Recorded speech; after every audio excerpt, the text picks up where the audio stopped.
Hey, Grace, pleasure to have you. Thanks for making time. Hey, Fly. Thanks for having me. Woohoo! Woohoo. Nice. Well, yeah. All right. Well, we're going to talk about disorganization versus decentralization. Yeah, I'm Grace. I I think my expertise is asking uncomfortable questions and writing a lot of specifications. And I've been doing a lot of writing of specifications lately for DAOs because we're in a really interesting space in terms of DAOs where people, I've been saying this since like the beginning of DAOs, that voting isn't the only form of democracy. And it seems like after 5 years, the industry has realized that voting is not the only form of democracy.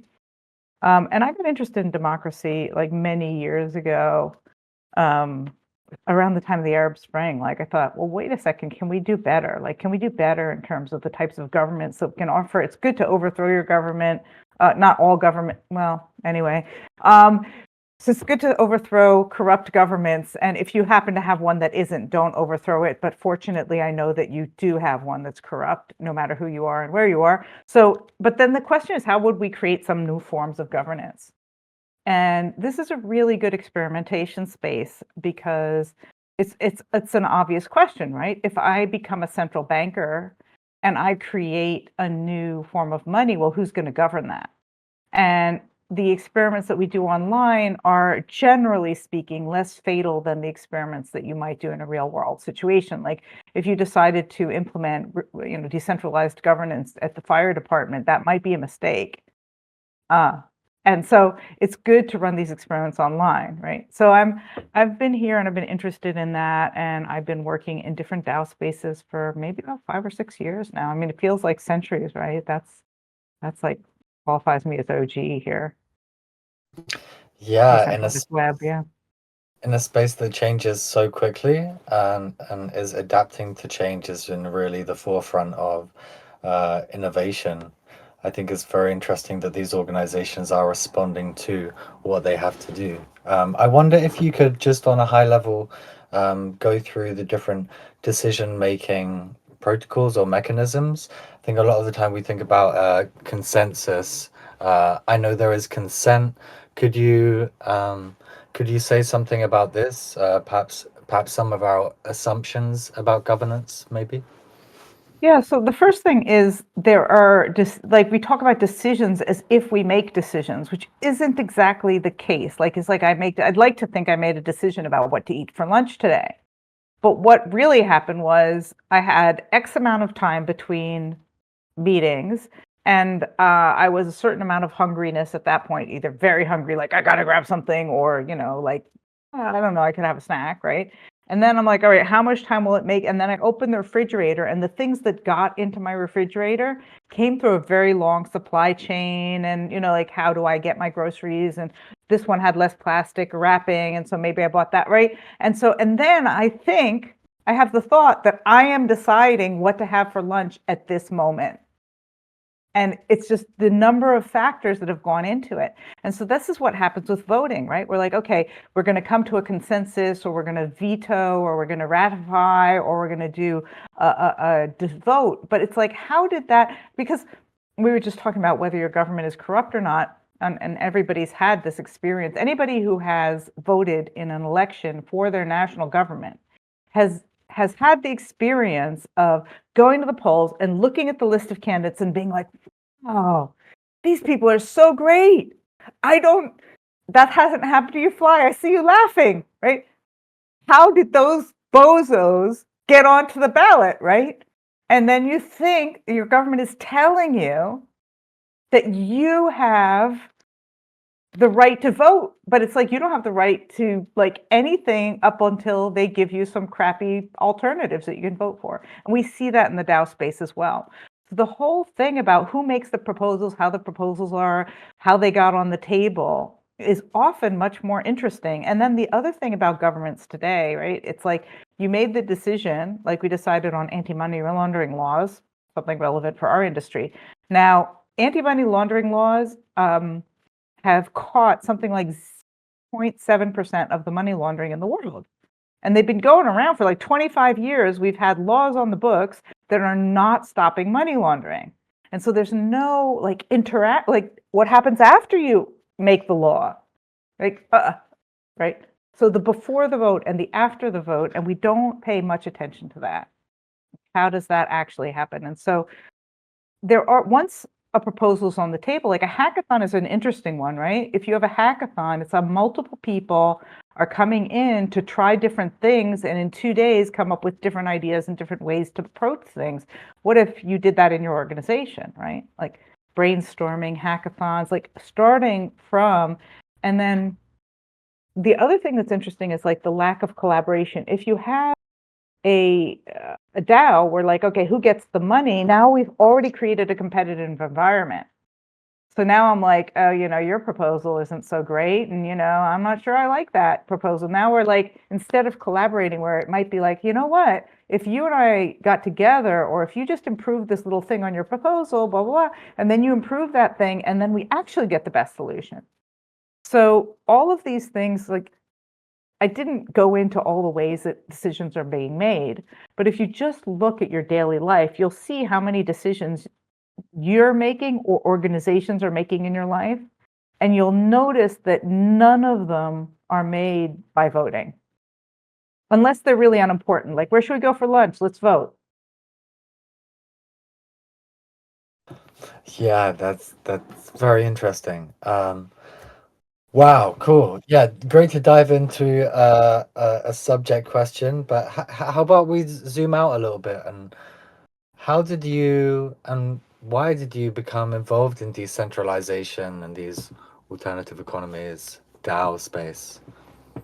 Well, I'll tell you how I decided about it, except I just explained to you that I didn't.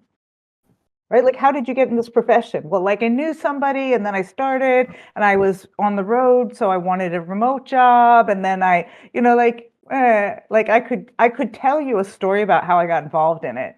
But since I just told you how decisions get made, like you would know I was making up the story by giving you selective intelligence, which is another part of making decisions, which we don't think about. If you really think about decisions, the media environment is really interesting. So you guys might use your Discord channel to get information about how to make a decision, and you might never look at 5 other DAOs that tried the same thing and it didn't work. Right? Where is my information coming from? I mean, even without going into the whole misinformation environment in the world, right? But if I'm not getting good information, how good are my decisions going to make either? And if Grace tells me some selective idea about, this is how I got into the profession, now you're going to be like, okay, I'm going to follow in those footsteps, and it might be completely like I just gave you selective information and I forgot to tell you that I, whatever it is, right? I've been in technology, for example, for 35 years. So I already had 30 years in the technology field when Web3 came along. I mean, that's not really true. Like, regrettably, I did not figure out I mean, I knew I had heard I had heard the word Bitcoin way at the beginning because I was in the technology industry, but I ignored it because I wasn't into fintech, right? Democracy tech and fintech are not the same thing. So anyway, yeah, I wish I had a good, decisive way I got into it, but I didn't.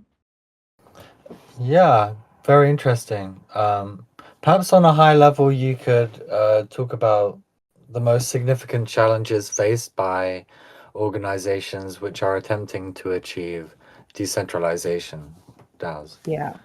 So we're talking about decentralization versus disorganization. Mm. So one of the challenges is there's like probably the key challenge is like, how do we have decentralized governance and not make it slow or stupid, right?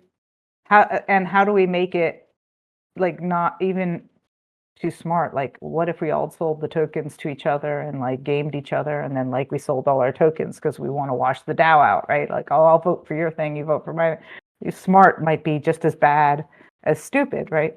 And so how do we release control of this thing to the group without slowing it down ridiculously so it's not competitive in a technological environment, and so that it makes decisions that are wise and aligned with our organization? And I think that one of the challenges is that we're not good with figuring out what we really want and thinking about what are the different types of decentralization. So there's 2 types of decentralization that I'm gonna, I mean, obviously randomly decide that these are the 2 I'm gonna say, but there are two kinds of decentralization that this is the first area where you should really choose depending on what you're doing. So one is choice for all and the other is decision for all. Okay, they're like, what's the difference between choice for all and decision for all? Because I made it up today, nobody else said that. So I made it up especially for your community. Choice for all you could use for content moderation. So choice for all might be, so if you were using, I don't know how Moti is addressing this, but if you were using some sort of social network, it would be, I could buy filters from a third party that censor for me. Okay. And let's say I want one from my priest and he puts out, this is my list of safe websites or my list of safe people to follow, right? And then I have the choice and you'd be like, no, I want to hear everything. And then somebody else is like, good, but I don't want to see, I want to buy the list or the choice that is, no nudity, no violence choice. Or, but when I go home, I want to choose, like an even milder filter, right? And that would be choice for all. There's multiple ways to implement that. And for example, when you're talking about something like what Coil is doing, like different nodes, you're going to be talking about, hey, you might be able to decide price versus uptime. You might be able to choose your proximity and your location. And that isn't something that Coil needs to decide for you because you get to decide which nodes you want to run your storage on or you run your compute on based on your criteria. And so Coil doesn't have to make a decision, for example, that it must have 99% uptime because I decide that, look, I'm willing to have something cheap with low uptime. And so that would be choice for all. The decision isn't made for everybody. It's just choice for all. Decision for all is we all get together and we, in a decentralized way, come to an agreement about what the requirements are. Like no Coil node can run child pornography. That would be decision for all. And we all agree upon that or whatever. The 3% who don't can, go to the dark web, like we don't need them or. And so that's the difference between choice for all, which means we create technological mechanisms which allow for choice and we don't make the decision. And that is a form of decentralization. And then the other one is we make the decision for everybody. And it's a form of decentralization because we all come together to make that decision, which is then imposed upon everybody. And I feel like too many of the DAOs are trying to always do decision for all instead of thinking of choice for all. Yeah, I think it's very interesting, especially in Web3 and in Deepin, the set of primitives which will be used by builders and users aren't yet there. So actually, whilst we're still in this stage of kind of experimentation, it's very interesting thinking about this and relating it back to Koi's task node network and the ability with Koi to kind of collect data on a very granular level enables projects like ADOT who are building on Koi to actually use this granular data for decentralized search engines, which are kind of rivaling Google, and the data, because it's so much better, because it's so much more granular, we're able to achieve these kinds of layers of security, these kinds of only showing the top layer of information when is needed, rather than showing all of it. And this, in association with zero knowledge, I think, is a very interesting time yet when these primitives aren't yet created. Yeah. We have a lot of flexibility to create these different types of worlds. And to shift this over to Koii, how do you think a project like Koii, which focuses on decentralized infrastructure or distributed infrastructure and computing, can kind of benefit from the principles which are being experimented with in the DAO space? Yeah. Yeah, I mean, it really depends a lot on your philosophy. So it's like, what does it mean for us? And also, what are we trying to accomplish, right? And so decentralization can create a network, especially when you're talking about networks effects, right? Of like, we're all collaborating, so it can create more collaboration. And what I think that we're creating, I mean, the original internet was designed for resilience. The idea was that we would have all these different nodes and you could never shut it down. Now, Google can shut it down at this point because Google has such power in terms of the back end. And not only that, but the domain name servers are all, I mean, they're not, but of the 13 organizations, most of them are US organizations and many of them are US institutions like the Department of Defense, right? So there are some centralization problems there, and we've seen that. And you see that also within your country, right? There are laws about what you can and can't say in, I think, all countries today, right? Like freedom has almost completely been decimated in the West. And so you can create with a decentralized network like that, you can create a resilience. And again, as I was talking about choice for all, you could say like nodes do what they want. And so if there's a node that says, look, I'm willing to take the risk of hosting freedom fighters against my government and having their content on my nodes, that's the node's issues. Or that could also be masked by a group of nodes that say we're gonna collude, or we're gonna cooperate, or whatever word you want to use for that, conspire. And we're gonna have a group of nodes that we protect each other, by multiple bounces from one node to another. I don't know if you guys do things like NIM Networks does, where you can't tell where exactly the data is or who exactly is processing it. And then in that way, if you have your privacy about what you're doing on your network, and you have the choice of whether you're going to host your freedom fighters or not host your freedom fighters, I mean, that's great. It's your choice. Or your ecological protesters who are becoming increasingly illegal in all kinds of jurisdictions. So for a network like this, you can actually create safety for people who are trying to democratize things in the real world, who are representing the people's voice in places where the people's voice is hard to represent.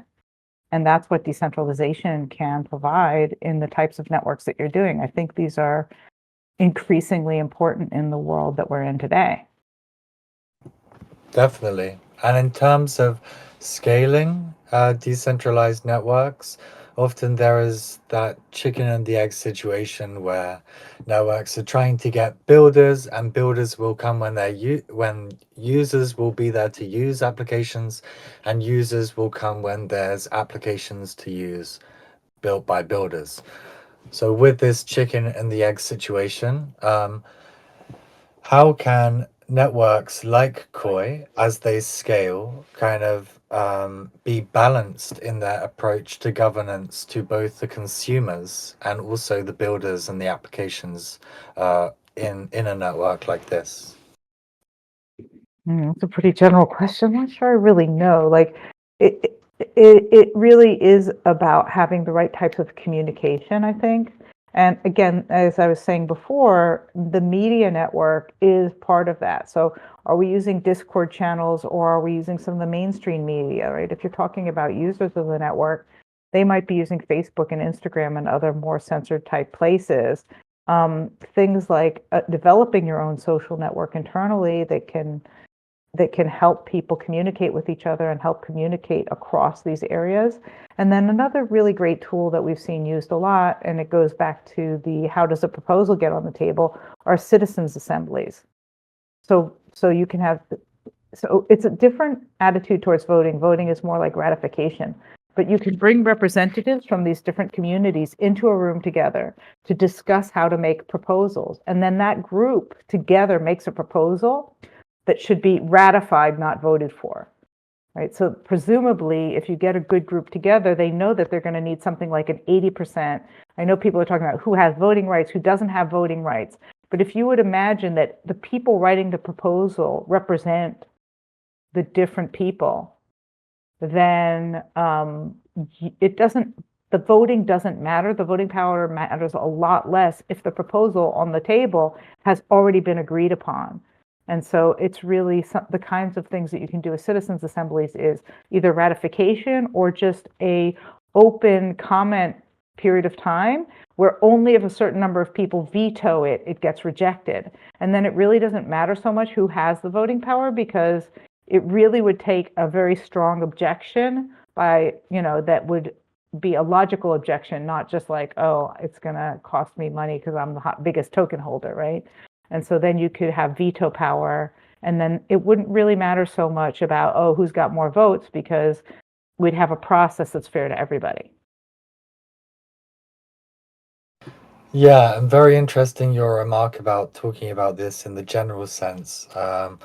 Often with these hypotheticals, it's often hard to actually touch the subject matter. So feel free to kind of take us on any stories or kind of probe more for further almost contextualization. I have a question. What strategies have you found effective in aligning incentives and encouraging participation in these decentralized systems? Yeah, I mean, it's a really funny thing, because the first thing is you have to say, like, people say incentives, and it's like this weird euphemism. Like, what do you mean, right? Are you talking about money? Are you talking about paying people to do stuff? And we're quite delusional about what really incentivizes people. So yeah, exactly, rewards. Now, if you give rewards in crypto to people to something they would do anyway, like right now, you're not paying me to come here, right? And I'm not paying to come here. Now, if you were paying me to come here, it would change the status of things, and it would change my interest, and I might kiss your ass a little bit more or something like that. And so it changed my content, right? And not only that, if that's how I made my living, I'd go around from community to community kissing everybody's ass.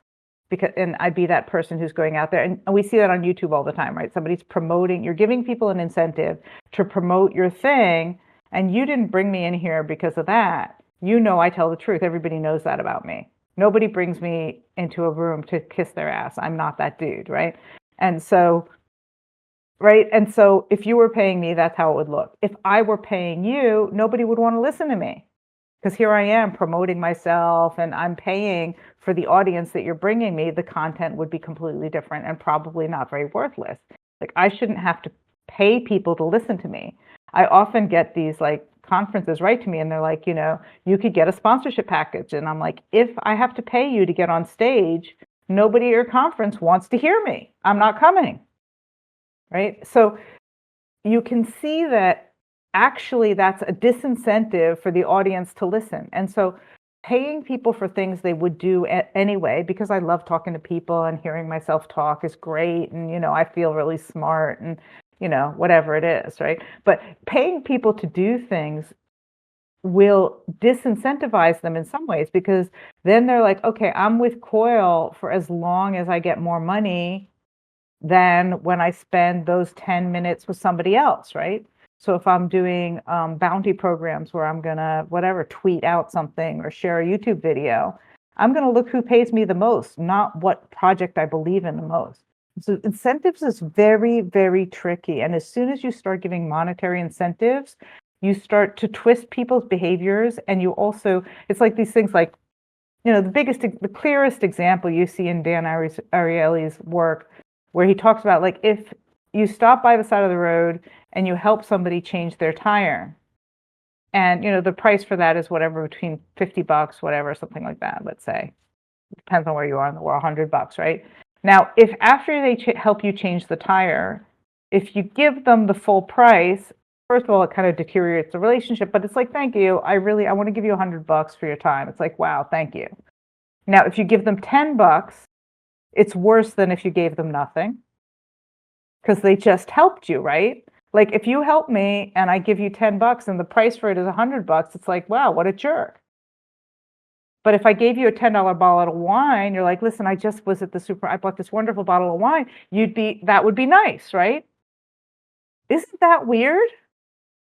But we Yeah, all know that that's the truth. And so we're very stupid in thinking that what incentive is. very interesting. Yeah, I guess There are definitely associations with kind of funding, which is on some level unsustainable in the private sector. And I wonder, perhaps zooming out, to compare the public sector, which has a lot of funding, a lot of incentives for projects, compared to the private sector, where it is a lot more about that private capital. Um, It's really difficult. We had a discussion today in one of the groups that I belong to about the difference between the community volunteers who are getting a certain amount, I think it was like $10 to $20 an hour, because that's what they decided, and the elected councils who are getting a much higher amount, right? Or the suggested amount or whatever it was. And there's this interesting, so talking about incentives and humanity, right? When you're working in a community, in this particular community, they had been working together for a couple years and they kind of had a certain budget, but they wanted to make sure everybody got something. And so they, yeah, see people saying I'd volunteer and whatever. And so if you're kind of volunteering for free because you love the community and then the community gets a budget, you're like, you know what, we'll give everybody $10 and we'll all feel good about it and we're not going to do a meritocracy. But then if there's a job to get done, you're like, okay, we got to budget a few $1,000s for this real project. And then you're like, well, but we're all getting paid $10 and that person's getting paid, $5,000. Like, but we can't get a professional for less than that. So this addresses what you're saying. Like, if it's like there's a job and it's got to get done and it's a private company and it's for profit, then we're going to do this. But if it's like we're all a whole group of people, we like hanging out together, somebody gave us a grant, let's, and I saw a DAO like this too. I was talking to some guy and he was on one of these islands that was underdeveloped off of the coast of Europe, and the European Union would give them 10,000 euros every 6 months or year to give to the best project in the community. But what they started doing is voting it into $1,000 chunks or 1,000 euro chunks and giving a little bit to like just the 10 people who, 10 times. And nobody got it twice, like if they gave it to these guys this month, they didn't give it, because it was much more important that everybody gets and sometimes it meant that they had to display an ugly sculpture in the town center because that was the person who won this month and nobody really likes his sculpture, but they decided to kind of, let's be fair to him, it's his turn to get it. Yeah, very interesting. And I think that also goes back to what you were saying at the start about values and the philosophy, right? Um, it's, yeah. And very interesting what you just described right now, that there, and when you say it, it resonates with me too. I've seen in some places there seems to be a kind of divide between the community, or let's say kind of community opportunities or participation, and kind of professionalized. And I see a lot of communities, a lot of projects trying to bridge that gap. What do you think are some of the pitfalls of actually bridging this gap between a project, the internal development and kind of the external development of the community? Yeah, I mean, I think there's a lot, but there's two I want to touch on. One is the extraction mode of the monetary system. If you're a for-profit company, which you talked about, or you're the team that's trying to make a profit or return money to your investors, right? Then the less you pay the community members and the more you charge for your services, the more profit you make. So it's an exploitive model. So it's like, oh, maybe we give the Koii nodes just a tiny, tiny bit less, and then we'll have more for ourselves and our investors, right? And so there's a conflict of interest built into the way that the monetary system works. So that's one really big pitfall. And what if they do? And sometimes this can be regulatory concerns. Like I was working with an organization and they were making some decisions internally about business deals with other organizations. And they couldn't expose those issues to the public while they were in negotiation. Right. So it's like this, because these had to be secret negotiations, otherwise they weren't going to get a good deal. And like, oh, it's really right. So those are the kinds of conflicts between centralized and decentralized that you'll get. And then I think the other one is really like this is I'm going to call it, it's a bit of an ego problem, but it's like I really love the crowd-based decisions until they disagree with me.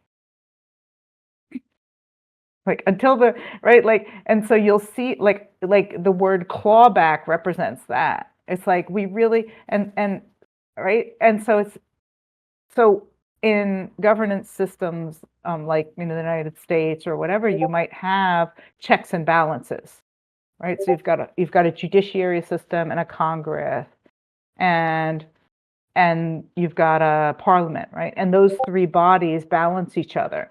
But in crypto, you've got the community and the foundation, and that's more like a dictatorship that can claw back the power rather than checks and balances. And so very few organizations are thinking, how could we establish separate bodies like a supervisory council or a judiciary council that is keeping tabs on the community rather than, oh, well, the foundation is going to be the babysitter or the parent of that. Those are difficult to establish, and it's difficult to even know what that would look like. But that's the kind of thing that you want to, that's a conflict. It's like, oh, yeah, they made this decision we don't agree with, or that's against our values, or that isn't in the best interest of the technological development. Like, you might decide on speed over safety or safety over speed, right? If you're talking about privacy, or, hey, how about we do sell all of users' data? Don't worry, we're going to clean it, right? There's conflicts of interest that without those kinds of checks and balances, then you end up in this kind of like clawback dictator mode, which may be also required for regulatory reasons. I mean, I worked with an organization that had to have some centralized authority because they were doing everything fully regulatory compliant. And the particular thing they were doing fell under banking laws. And so they needed to have centralized power, and they needed to have clawback just for legal reasons to protect themselves. So it's interesting, like you run into all these complications. Yeah, there's a comment by Kaida de Edgar saying decentralized ecosystems that deal with centralized businesses. No, you have to play by their rules. I think what he's getting at there is with these decentralized ecosystems, often they are still interacting with centralized entities, right? So, I mean, how do you navigate that as an organization? Whew.